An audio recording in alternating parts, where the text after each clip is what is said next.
maras lafiya misali zan kasa su kashi 2 ko 3. Akwai maras lafiya wanda watakila bayan da ya iya nan yake talaka ne, to su wannan problem din akwai yan bani na iya da gulma shine ta yawa da jita-jita.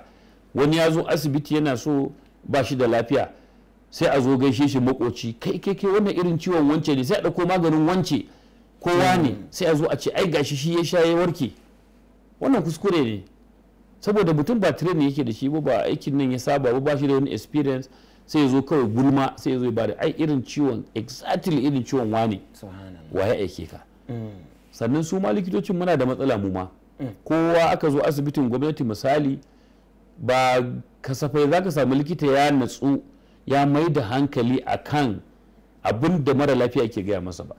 Sau da yawa muna jin complain wani da ka shigo ofis ɗin likita ya fara complain sai a fara rubuta magani, kamun mara lafiya rufe bakinsa a rubuta magani 5 ko 10, je ka sha za ka samu sauki karka damu.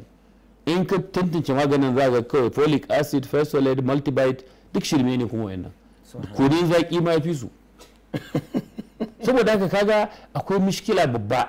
Ainihin aikin likita kamata yayi a zauna ka saurari mara lafiya kai tsam, ka saurare shi ya gaya maka duk matsalolinka, sai ka hada duk wannan hujjojin naka, sannan in ya kama ka bincika jikinsa ka dudduba ko ina. Akwai wanda aka koya wa likita wanda ya horo, in ta kama shi ne aka ce za ka yi gwaji.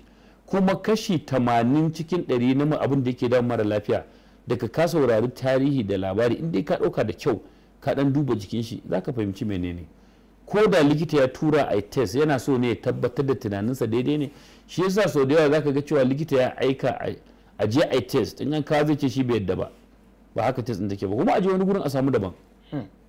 To kaga wannan shine sanin makama aiki. Amma yanzu sai muka karkatar da akalanmu muka daina duba mara lafiya, ba shi ake teci ba, sai a tattara test ake treating. Shi yasa mutum za ga ya tumujin test kala amma bai warke ba, saboda test din ake treating. Kuma test nan na lab mashin zai iya samun matsala, ya zama ba iya bai reporting daidai ba. Shi mai karanta test din watakila shi ma dai majhul ne. To idan shi kansa mai karanta test din shi ma bai abin ba, sai ya zo sai ya dora akan ƙarya. Kuma wato shi mara lafiya in ya zo asibiti imaninsa gaba ɗaya yana gurin, abin da aka ce masa ya yarda tabbas. To kaga wannan kashi na farko kenan na marasa lafiya.